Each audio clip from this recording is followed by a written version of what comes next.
Welcome back, dear students, on my YouTube channel Biology with Dharamveer. This is Dharamveer Singh, and today we are going to discuss about our next topic, that is eukaryotic cells. Students, so far we are completed prokaryotic cells, envelopes of the prokaryotic cells or membranes of the prokaryotic cell, and next thing is inclusion bodies and ribosomes, that the cell organelles that are found in the eukaryotic cell, and also mesosomes. So आज हम बात करेंगे eukaryotic cells के बारे में.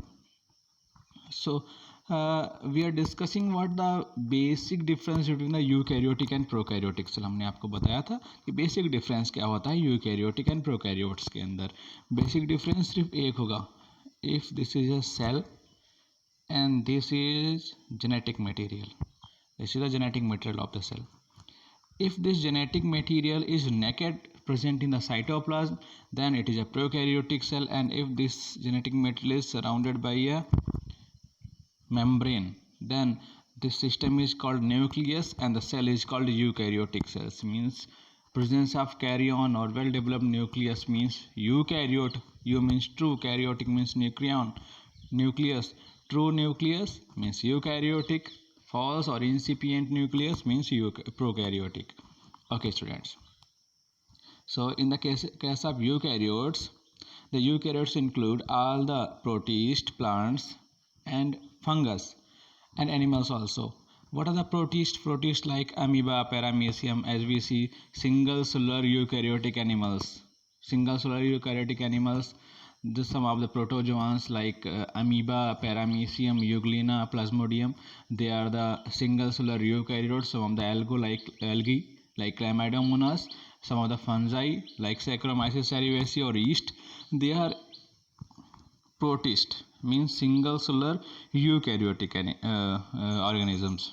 Plants, all the plants, higher plants that we see like algae, bryophyte, pteridophytes, angiosperm, gymnosperm, all these are the eukaryotic animals. All the higher animals or all the animals are eukaryotes and fungus. In eukaryotic cells, there is an extensive compartmentalization of cytoplasm through the presence of membrane bound organelles. Okay, means eukaryote cell के अंदर, but अगर हम eukaryote cell की बात करें, one second, then this is a eukaryotic cell and this is the nucleus of eukaryotic cell, and inside this nucleus genetic material, DNA, chromosomes or chromatin, anything you can say, it is present, and the cytoplasm and rest part, that is called as cytoplasm. Rest, this part that is called as cytoplasm.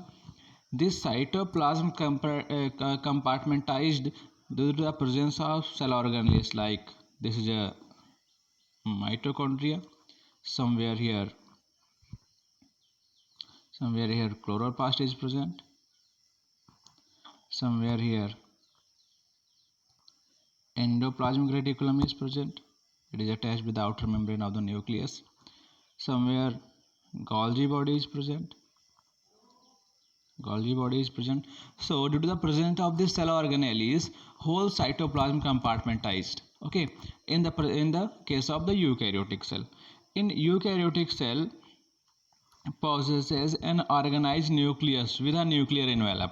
ऐसा बार बार आपको बता रहे हैं, nucleus means जो nucleus होगा central part होगा, that is surrounded genetic material is have a well defined membrane. Eukaryotic cell possesses an organized nucleus with a nuclear envelope. In addition, eukaryotic cells have variety of complex locomotory and cytoskeleton structures like microfilament, tubules, etc. Their genetic material is organized into the chromosomes. Genetic material means if this is a nucleus and inside the nucleus these thread-like structures are present. Thread-like structures are called as chromatin. But at the time of cell division, this chromatin convert into the chromosomes or organize themselves into the chromosomes, because if we divide these cells, the division of chromatin is more typical. So make it easy, the cells adopted a system means it convert its chromatin into the chromosome, and the division of this chromosome is more easy. We divide it simply by bifurcate it. Okay, now the whole genetic material divided into two parts. One is this and another is this. Okay, next, all eukaryotic cells are not identical, means eukaryotic cells have some different from one another. Plant and animal cells are different as the former possesses cell walls. Okay, due to the presence of cell wall in the case of plant, we can able to separate externally plant cell and animal cells, means only plant cell have cell wall. Cell wall is a dead covering that protect the cells of the plant. Plastids and large central vacuoles which are present in the animal cells. Plastids that are only present in the case of plant cell. If we discuss about the basic difference between the plant cell and animal cells, means two eukaryotic cells are also different, means also differs from each other. दो eukaryotic cell आपस में एक दूसरे से differ कर सकती हैं, like plant cell और एनिमल सेल. अगर हम बात करते हैं एक तरफ प्लांट सेल और एनिमल सेल की, तो बेटा क्या बेसिक डिफरेंस हो सकता है? पहला तो इनके अंदर बेसिक डिफरेंस होता है presence of cell wall. Cell wall plant cell के अंदर होता है और एनिमल सेल के अंदर सेल वॉल नहीं होता है. सेकेंड, प्लास्टिड, जिनको क्लोरोप्लास्ट, क्रोमोप्लास्ट और ल्यूकोप्लास्ट में डिवाइड होते हैं. प्लास्टिड्स प्लांट सेल के अंदर होंगे और एनिमल सेल के अंदर नहीं होंगे. थर्ड अगर हम देखते हैं, that is centrosome and centrioles. Centrosome and centrioles only present in the case of animal cell, do not present in the plant cell. Fourth system is a large vacuole present in the case of the plant cell, but it is absent in the case of the animal cell or present in rudimentary form. बहुत छोटे से form में बहुत थोड़ा सा present होते हैं, छोटे छोटे से vacuoles in the case of animal cell. So these are the 3-4 basic difference between the plant cell and animal cell. So two eukaryotic cells are also differs from each other on the basis of some cellular component and some membranes from each other. On the other hand, animal cell have centrioles which are absent in the almost in the case of plant cells. Okay, this is a plant cell. Okay, one thing here we see three membranes. Number of the students are confused the present of these three membranes. But यहाँ पे हम तीन membranes देख रहे हैं, लेकिन ये तीन membranes नहीं हैं. Okay, let's see. If one second, this is a plant cell. This is a plant cell. Okay, and this is the cell wall of the plant cell. Okay, this is a middle lamella. What is called as middle lamella, and you see that structures, ऐसे कुछ structures होते हैं जो plant cell पे present होते हैं plant. Okay, so these structures are another cells. ये बेटा क्या है? These are the different cells. अगर आपको देखना है इनके बारे में तो आप हमारे और वीडियोस देख सकते हैं. These are another cells that are present. ये बेटा दूसरी सेल्स हैं, means this is one cell, this is second cell, third cell. So these are the different cells that are attach with the plant cell, attach with the plant cell. ये बेटा क्या है? ये cell wall है. Last में ये दूसरे cell की सेल वॉल है, और बीच में जो दोनों सेल वॉल को जोड़ता है that is cementing material is called as middle lamella made up of calcium pectate. जो कैल्शियम पेक्टेट का बना हुआ होता है दोनों सेल वॉल को आपस में जोड़ता है. तो एक सेल वॉल ये है, दूसरी सेल वॉल ये है, और बीच में जो उनके प्रेजेंट होता है it is called as middle lamella. Okay, so this is a typical plant cell represent of cell wall, and plant cell have a large vacuole. Plant cell का बड़ा स्पेसिफिसिटी क्या होती है? बहुत बड़ा सा वैक्यूल प्रेजेंट होता है. This is a centrally localise nucleus. Central में न्यूक्लियस होता है. न्यूक्लियस के अंदर एक न्यूक्लियोलस होता है. What is nucleolus? Nucleolus is nothing, it is a condense mass of the chromosomes. बेटा न्यूक्लियोलस क्रोमोसोम के अंदर एक छोटा सा राउंडेड स्ट्रक्चर प्रेजेंट होता है जिसमें 2, 4, 5, 10 क्रोमोसोम्स का कंडेंस मास होता है, और थोड़े से क्रोमोसोम थोड़े जेनेटिक मटेरियल का कंडेंस मास होता है. और इस न्यूक्लियस का फंक्शन होता है प्रोडक्शन और formation of RNA, ribosomal RNA.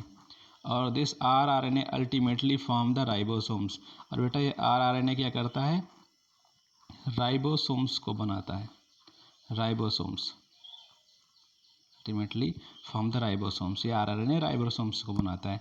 This is mitochondria somewhere and number of cell organelles that you see are present in the case of the plant cell. And this is animal cell. Animal cell don't have any kind of cell wall, only these microvilli are present. These microvilli are responsible for the joining of the two cells. बेटा इन microvilli की help से वहाँ पे middle lamella की help से दो cell जुड़ रही थी, but in the case of animal cell the cells are attached to each other due to the presence of microvilli. देखो बेटा यहाँ पे कहीं भी आपको बहुत से लार्ज वोक्यूल्स नहीं दिख रहे होंगे, क्लोरोप्लास्ट कहीं इसके अंदर नहीं दिखेगा, सेंट्रियोल्स दिखेंगे जो कहीं भी हमको एनिमल सेल प्लांट सेल के अंदर नहीं दिखे थे। दीज आर सेंट्रियोल्स और सेंट्रोसोम जो हमको कहीं भी प्लांट सेल के अंदर नहीं दिखेगा। So and cell wall, so these are some basic difference between the plant cell and animal cell. Okay, let us now look at the individual cell organelles to understand their structure and functions. Okay, अब बेटा हम बात करेंगे next envelope of the animal cells. जैसे हमने plant cell के अंदर plant cell envelope पढ़े थे, सॉरी यूकैरियोटिक सेल के अंदर यूकैरियोटिक सेल एनवेलप पढ़ेंगे।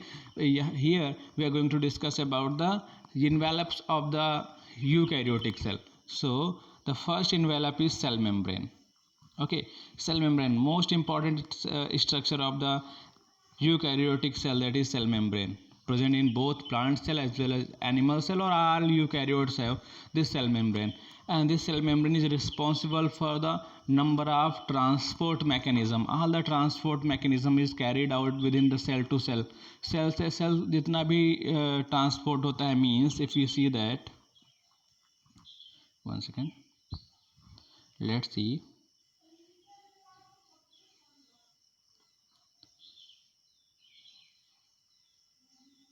these are some cells. Okay, these are some cells inside this cell.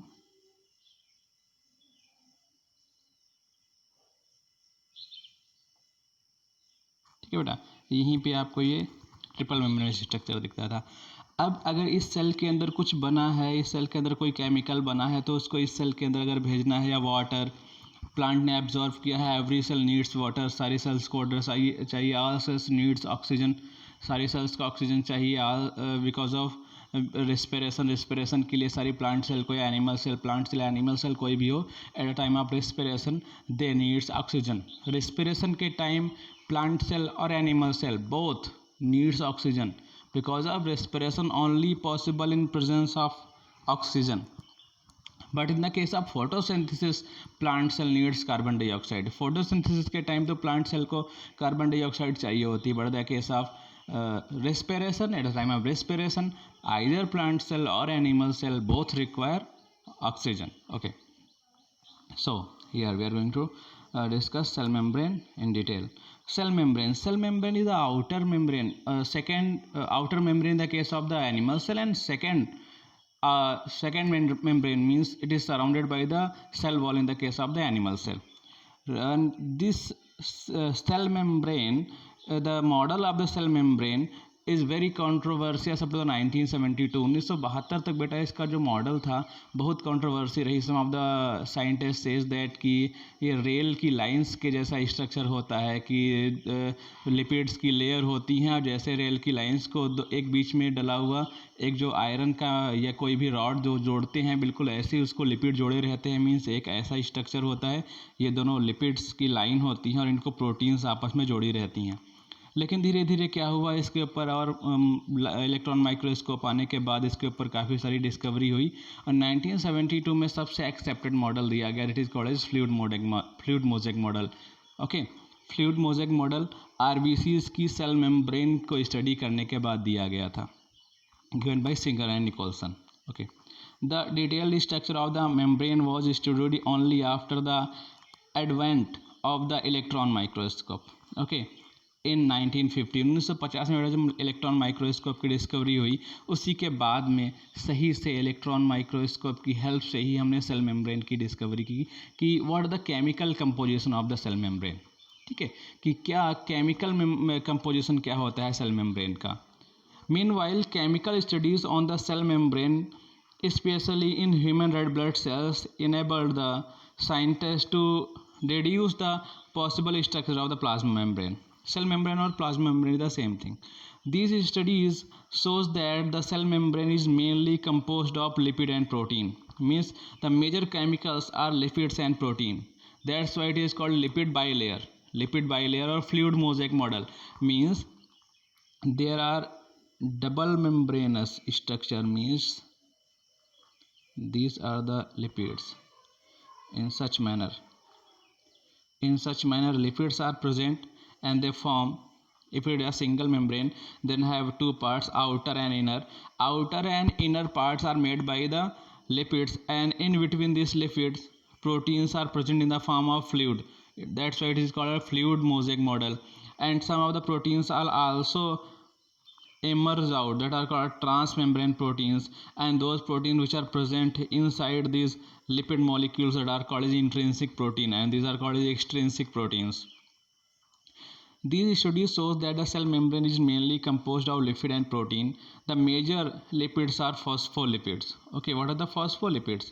Those lipids that are attached with phosphate are called as phospholipid and are arranged in bilayer form. ठीक है बेटा, जो कोई भी means अगर हमने ये एक स्ट्रक्चर देखा, कोई भी स्ट्रक्चर देखते हैं तो उसमें दो लेयर्स होती हैं, एक आउटर एक इनर. तो जो दोनों लेयर्स होंगी वहाँ पे लिपिड होगा और जो प्रोटीन होगा इन बिटवीन होगा उसके. Also the lipids are arranged within the membrane with the polar head towards the outer side and the hydrophobic tail towards the inner part. Means क्या कह रहे हैं बेटा ये कि जो लिपिड मेम्ब्रेन होंगी उनका ऐसे स्ट्रक्चर होगा, ऐसे स्ट्रक्चर होगा. और जो बाइलेयर है, बाइलेयर में बाहर की तरफ ये बेटा हेड है, इनके बाहर की तरफ आउटर सरफेस की तरफ पोलर हेड होंगे. कैसे होंगे? हेड होंगे जो पोलर होंगे, पोलर हेड होंगे. लिपिड्स के अंदर almost all lipids are the hydrophobic but some of their part is also hydrophilic. Means जो वाटर को अपनी तरफ अट्रैक्ट कर लेगा, मीन्स जो वाटर से चिपक सकता है, वाटर की तरफ जा सकता है, लेकिन जो इनकी टेल्स होंगी वो वाटर से दूर भागेंगी. ऐसी चीज़ जो वाटर से दूर भागती है it is called as hydrophobic और उसको हाइड्रोफोबिक बोलते हैं. तो ये बोला गया जो इनका हेड है वो हाइड्रोफिलिक है और जो इनकी टेल्स हैं वो हाइड्रोफोबिक हैं. Next, this ensure that the non-polar trail of saturated hydrocarbons is protect from the aqueous environment. Means बेटा क्या होता है, टोटल जो सेल जो साइटोप्लाज्म होता है सेल के अंदर, that is aqueous, presence most of the water. इसके अंदर सबसे ज़्यादा वाटर प्रेजेंट होता है. अगर बेटा क्या होगा, सेल जो सेल की टेल्स जो मीन सेल मेम्ब्रेन की टेल्स होंगी इसके अंदर एक्सपोज कर दी जाएंगी तो क्या होगा, सेल का स्ट्रक्चर ब्रेक हो सकता है टू द हाइड्रोफोबिसिटी. इसलिए ऐसा डेवलपमेंट किया गया, ऐसा एडाप्टेशन हुआ सेल के अंदर कि जो पोलर हेड से वो पेरीफेरी पे आ गए और जो नॉन पोलर टेल थी वो अंदर की तरफ चली गई. Okay. In addition to the phospholipids membrane also contains cholesterol. Okay, some of the cholesterol molecules also present in the case of plasma membrane. Later biochemical investigation clearly revealed that the cell membrane also possesses protein and carbohydrates. Means some of the proteins and carbohydrates are also present in the case of the cell membrane. The proteins that are attached with carbohydrate are called as glycoproteins. Means carbohydrates are called as glycans. And those protein that are attached with carbohydrate are called as glycoproteins. In the case of cell membrane, proteins are present in the case of glycoproteins and lipids are present in the case of glycolipids. Okay, some of the lipids are also present in the case of glycolipids. Glycans means carbohydrate and lipids means simple lipids. The ratio of protein and lipid varies considerably in different cells. Means जो बेटा इनका ratio होगा, जो protein और lipid का ratio होगा वो different cells में अलग हो सकता है. In human beings the membranes of the erythrocyte, means erythrocyte भी क्या होता है बेटा, RBCs. The membranes of erythrocyte has approximately 50% proteins and 40% lipids. 52% proteins and 40% lipids and rest carbohydrates.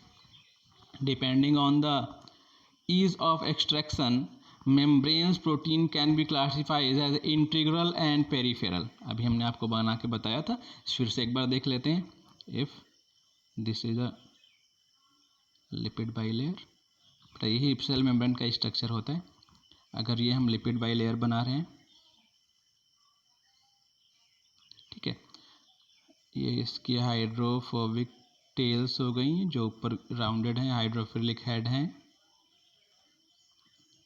फिर होता है क्या बेटा, proteins are present in the case of some of the protein that are present inside or between these lipid bilayer, that proteins are called as integral proteins, and some of the proteins are present emerge out from this membrane that are called as peripheral proteins. What they called as peripheral proteins, and some of are called as integral proteins. So there are two type of proteins are present. Next, peripheral proteins lies on the surface of the membrane, while the integral proteins are partially or totally buried in the membrane. An improved model of the structure of the cell membrane was proposed by the Singer and Nicholson, widely accepted as fluid mosaic model. Okay, this model that is called as lipid bilayer or lipid bilayer model or fluid mosaic model is given by Singer and Nicholson in 1972. According to this, the quasi-fluid nature of the lipid enables lateral movement of the proteins with the overall bilayer. Okay, means in the case of lipid bilayer, the proteins are able to move from one portion to the another portion, and these proteins are also responsible for the means formation of the channels. With the help of these channels, the number of materials come in and go out from the cell. Okay. This ability to move within the membrane is ensure as it is a fluidity, means membrane के अंदर बेटा कुछ fluidity होती है। जो हमारी membranes होती हैं totally intact नहीं होती हैं, उनके अंदर flexibility होती है। Okay, this is a fluid mosaic model बेटा, जो उतनी देर से आपको हम बता रहे हैं, this is a fluid mosaic model. These are polar heads बेटा, ये पोलर हेड हैं जो वाटर के कांटेक्ट में आ सकते हैं। वाटर के कांटेक्ट में जब आएंगे तो वाटर के साथ में एक रिलेशन बना लेंगे, एक बॉन्ड बना सकते हैं। And here are if you see then these are some tails that are attach with this polar heads, और पोलर हेड से जुड़ी हुई कुछ टेल्स हैं that are hydrophobic. Hydro means water, phobe means दूर भागना, जो वाटर की तरफ नहीं आएंगी, वाटर से दूर भागेंगी, वाटर से दूर रहेंगी, वाटर से लव नहीं करेंगी। ठीक है, next thing is the presence of proteins बेटा। तो इसके अंदर हम देखते हैं there are two type of proteins are present. Some of the proteins that are present within the lipid membrane are called as intrinsic proteins बेटा। कुछ ऐसी प्रोटीन है जो अंदर ही रह गई, इंट्रिंसिक प्रोटीन्स हैं। कुछ प्रोटीन ऐसी हैं जो बाहर निकल के आ गई। ओके, सॉरी, दीज आर ये जो प्रोटीन बाहर निकल के आ गई, पेरिफेरल प्रोटीन। और इन प्रोटीन से, जिन प्रोटीन से बेटा शुगर ऐड कर गया है, जैसे यहाँ पे देख रहे हैं, यहाँ पे देख रहे हैं, शुगर मीन्स कार्बोहाइड्रेट, जिन प्रोटीन से कार्बोहाइड्रेट ऐड करे हैं, these are called as glycoproteins. What they called as glycoproteins. So this is the basic model of the fluid, or basic model of the plasma membrane, that is called as fluid mosaic model, given by Singer and Nicholson in 1972. Okay, dear students, the fluid nature of the membrane is also important from the point of view of the functions like cell growth, formation of intercellular junctions, mean for within two cells. Intercellular junctions means joining of one cell from the another. Formation of intercellular junctions, secretions, endocytosis. Cell के अंदर जब भी कोई चीज़ जाती है, cell किसी भी चीज़ को जब इनगल्फ करती है, the process is called as endocytosis. Means ऐसे अगर हम देखें, this is a cell, this is a foreign agent, ये कोई फॉरेन एजेंट है और ये एक सेल के कांटेक्ट में आता है। जैसे एक सेल के कांटेक्ट में आता है, सेल कुछ ऐसा सीडोपोडिया सा स्ट्रक्चर बनाती है, जैसे कि आपने देखा था इन द केस ऑफ अमीबा। और फिर क्या करती है, इस स्ट्रक्चर को अपने अंदर ले लेती है। The process is called as endocytosis, और इस प्रोसेस को हम क्या नाम देते हैं, endocytosis. Okay, cell division, etc. One of the most important function of the plasma membrane is the transport of the molecules across it. Means next thing we are going to discuss about what are the functions of the cell membrane. तो बेटा सबसे most important function है transport. Okay, the membrane is selectively permeable means it is permeable for some specific molecules like water, oxygen, carbon dioxide, etc. Selectively permeable to some molecules present on either side of it. Many molecules can move briefly across the membrane without any requirement of the energy, and this is called passive transport. बेटा जब भी क्या होता है, cell के आसपास कोई भी चीज़ बिना, means it is a cell membrane, और इधर से इधर कोई भी चीज़ बिना एनर्जी खर्च किए हुए, without energy means simply diffusion से अंदर और बाहर आ जा सकती है. That is called as passive transport. The transport that can not consume any kind of energy. वो ट्रांसपोर्ट जो कोई एनर्जी कंज्यूम नहीं करता है is called as passive transport. The natural solutes may move across the membrane by the process of simple diffusion along the concentration gradient. What means along the concentration gradient? Along the concentration gradient means from higher concentration to the lower. Means जहाँ कोई चीज़ ज़्यादा है वहाँ से वो कम की तरफ आ जाती है. मीन्स अगर हमने देखा सेल के अंदर बहुत देर तक कोई मेटाबॉलिक रिएक्शन चली है तो उसके अंदर कुछ वेस्ट और कुछ केमिकल्स बने होंगे. अभी उनका कंसंट्रेशन सेल के अंदर ज़्यादा है तो सेल उनको अपनी बाहर की तरफ एक्सक्रीट कर देगी. और अगर इतनी देर कोई बेटा रिएक्शन चली है, कोई मेटाबॉलिक रिएक्शन हुई है, तो उस टाइम बहुत ज़्यादा अमाउंट में वाटर, ऑक्सीजन, इनका सबका यूज़ हुआ होगा. तो अब उसकी वाटर और ऑक्सीजन की सेल के अंदर डिफिशियंसी हो गई थी तो सेल सिंपली इसको अपने अंदर ले लेगी. तो ऐसे ट्रांसपोर्ट जो अलॉन्ग द कंसंट्रेशन ग्रेडियंट होते हैं, मीन जहाँ पे जो चीज़ ज़्यादा होती है सिंपली वहाँ से वो कम की तरफ चली जाती है.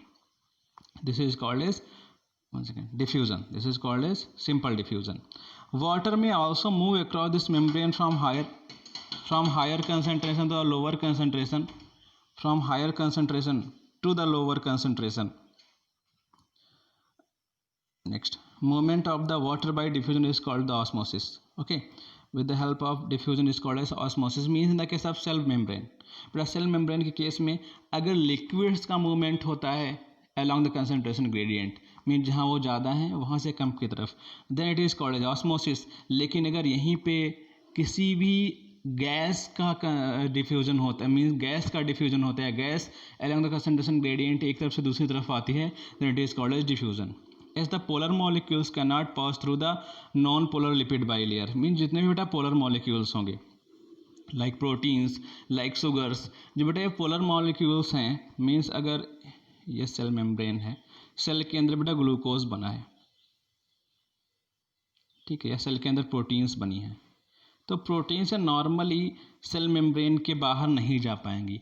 They require special type of channels and this channels needs energy for their movement. और ये चैनल्स को एनर्जी चाहिए. जब एनर्जी मिलेगी in the form of ATP के फॉर्म में, जब इनको एनर्जी मिलेगी तब ये चैनल्स ओपन हो जाएंगे, और जब ओपन हो जाएंगे तब ये मॉलिक्यूल्स बाहर जा सकेंगे. लेकिन without opening of the channels these molecules are unables to come in and go out from the cells, and these channels are also called as carrier proteins.